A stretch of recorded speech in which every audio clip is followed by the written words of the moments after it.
si riassume in questa parola, amarsi.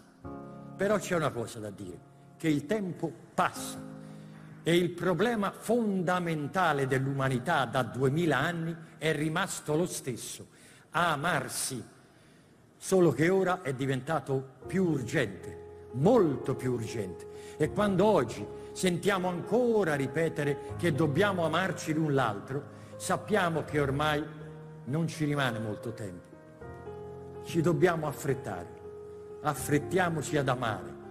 Noi amiamo sempre troppo poco e troppo tardi, affrettiamoci ad amare, perché al tramonto della vita saremo giudicati sull'amore, perché non esiste amore sprecato e perché non esiste un'emozione più grande di sentire quando siamo innamorati che la nostra vita dipende totalmente da un'altra persona, che non bastiamo a noi stessi, e perché tutte le cose, ma anche quelle inanimate, come le montagne, i mari, le strade, ma di più, il cielo, il vento, di più, le stelle, di più, le città, i fiumi, le pietre, i palazzi, tutte queste cose che di per sé sono vuote, indifferenti, improvvisamente quando le guardiamo si caricano di significato umano e ci affascinano, ci commuovono. Perché?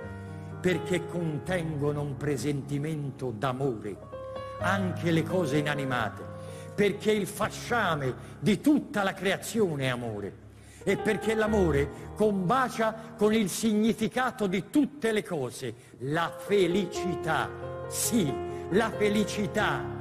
A proposito di felicità, cercatela tutti i giorni, continuamente.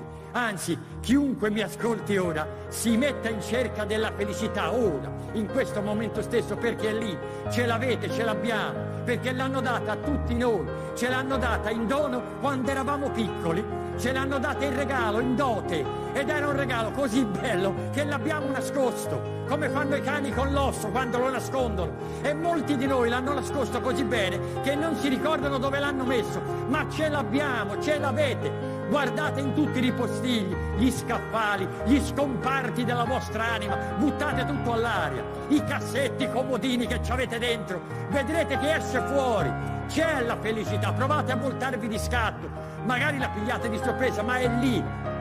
Dobbiamo pensarci sempre alla felicità, e anche se lei qualche volta si dimentica di noi non ci dobbiamo mai dimenticare di lei, fino all'ultimo giorno della nostra vita, e non dobbiamo avere paura nemmeno della morte. Guardate che è più rischioso nascere che morire.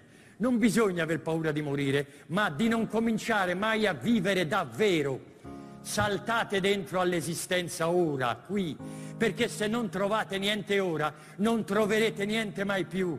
È qui l'eternità. Dobbiamo dire sì alla vita, dobbiamo dire un sì talmente pieno alla vita che sia capace di arginare tutti i no, perché alla fine di queste 2 serate insieme abbiamo capito che non sappiamo niente e che non ci si capisce niente, e si capisce solo che c'è un gran mistero e che bisogna prenderlo com'è e lasciarlo stare, e che la cosa che fa più impressione al mondo è la vita che va avanti e non si capisce come faccia. Ma come fa? Ma come fa a resistere? Ma come fa a durare così?